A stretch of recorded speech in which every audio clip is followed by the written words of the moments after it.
Hey, true believers. Chris Matt coming at you today with Forever Evil number 5. This was an okay issue. My problem with Forever Evil is at the time, again, it was another event. This was March 2014. And there's just too many characters. The whole idea is this crime syndicate comes to this earth to try to take it over because theirs was allegedly destroyed. And they've killed, comics, the Justice League. And so all the rogues and surviving members, like obviously Batman, have to band together to take them down. Though, especially with this issue, the artwork's beautiful, and there are moments of brilliance, or as much as I could say for that. But again, it feels too convoluted. We open up on Power Ring, and I like how he's just running in terror, and the pace here is very well done. He's like, "Leave me alone. Who are you?" And the Ring taunts him because in this universe, the Ring basically like an evil curse. The Ring's like, "I never run away from anything." You can call it drive or courage or sorry, that's not the Ring talking.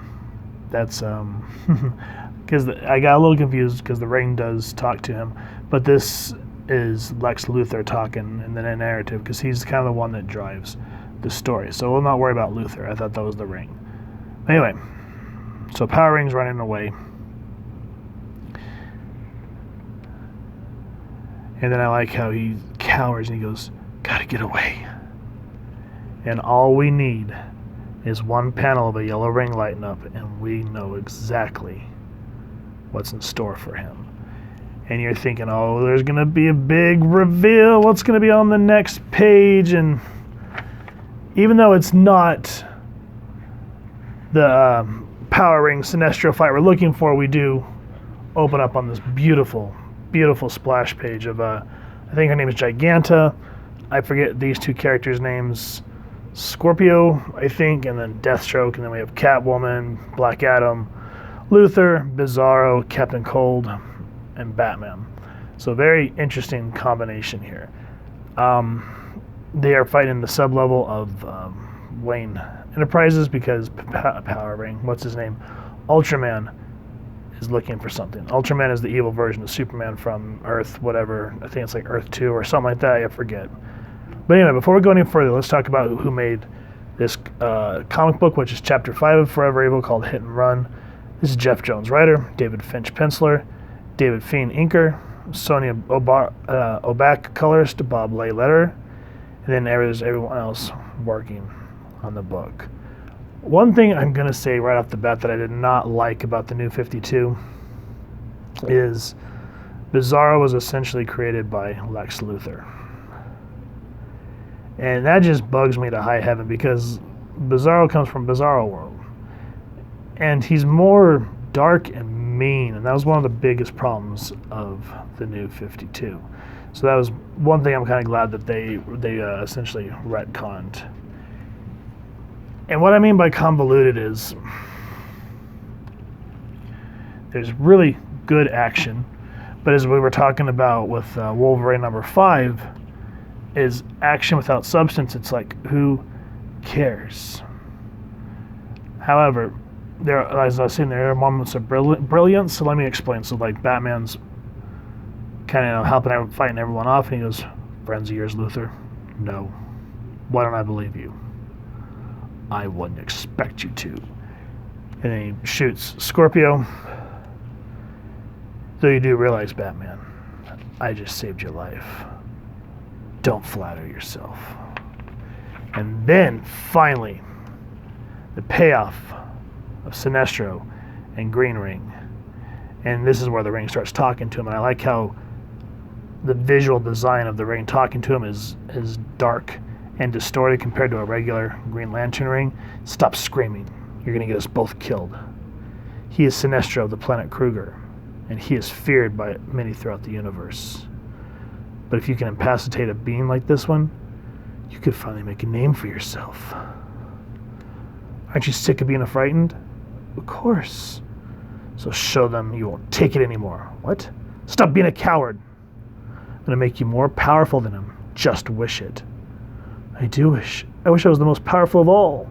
And you see the pathetically drawn, I mean, not the artwork, but like how pathetic his face is drawn here, just sad and weak. You know, it'd be really irksome if this was Hal Jordan. You'd be like, nah, you're going to get your butt up and fight. And so, and Power Ring does get a moment here. He goes, I'm tired of being afraid. And so the fight ensues with these two. But, again, even though there's moments like between Luthor and Batman, yeah, there's these awesome fights with Black Adam, but there's only a moment and then just pure gory violence. Like, we only get one scene with Manta here. I mean, it pays off. You're like, holy crap. But then it's just like, as quick as it comes, it's over. And then you get a really, really awesome moment with Slade here. And I like how it gets paced. So Slade is working on the side of the crime syndicate.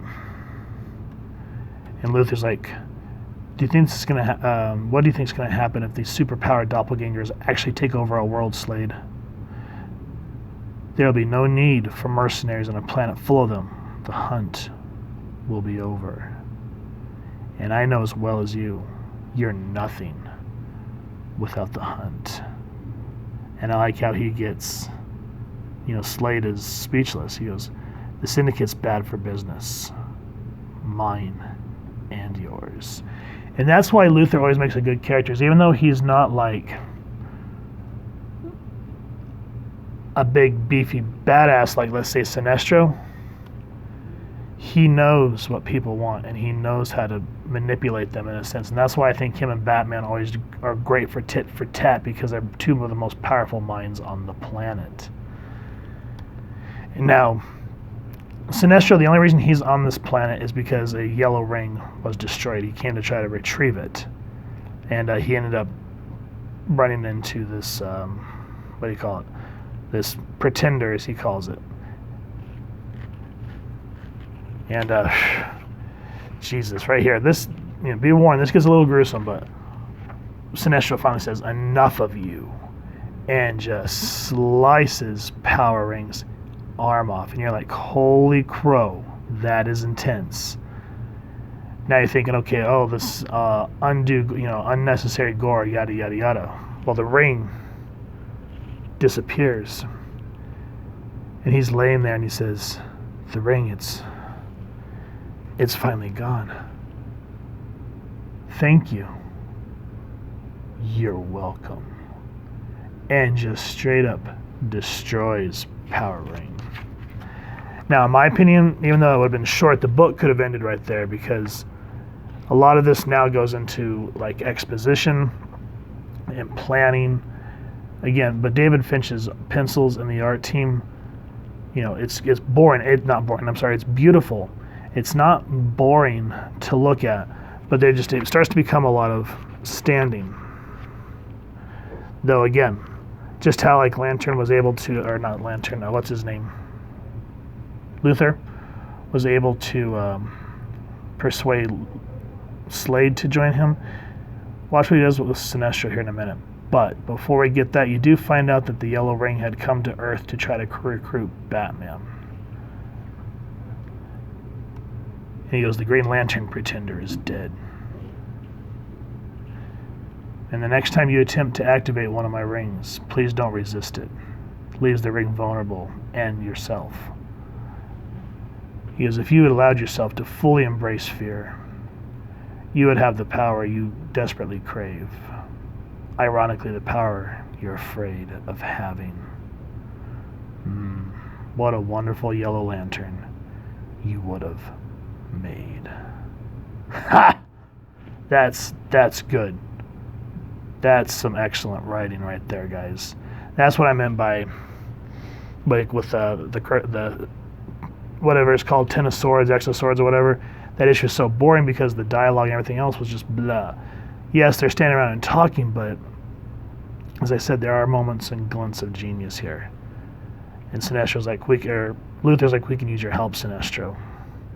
He's like, Earth's under attack, and I'm to care why? I only came here to retrieve the ring, which that coward somehow destroyed. But Green Lantern isn't here. Of course he isn't. He's off trying to lead a corps he has no has no business leading. True leaders don't pull their lanterns and tally votes. They take responsibility for the hard decisions they make. They put the burden on their shoulders. However, even though Sinestro's right and Luthor agrees, he says, you're the kind of leader Earth needs right now. Imagine what a lesson it would be once Green Lantern learns you did what he couldn't. Help me lead us to victory, Sinestro. And so, leading into the next book, we do have an interesting team going on. But here, I like what Batman does. Even though he's against all the odds, he's Slade, Black Adam, Sinestro, Luthor, Bizarro, all these very big names in the Rogue Gallery, Batman still defies them. And I like how Catwoman goes, Batman, they're in charge. It's like, I don't think so there, Cat. But when I first read through this, I didn't like it. But now that I've had a minute to think about it and, read back through it, yes, even though it gets to be kind of like standing and talking, there are at least flashing moments of brilliance by Jeff Johns. Because he's an excellent writer.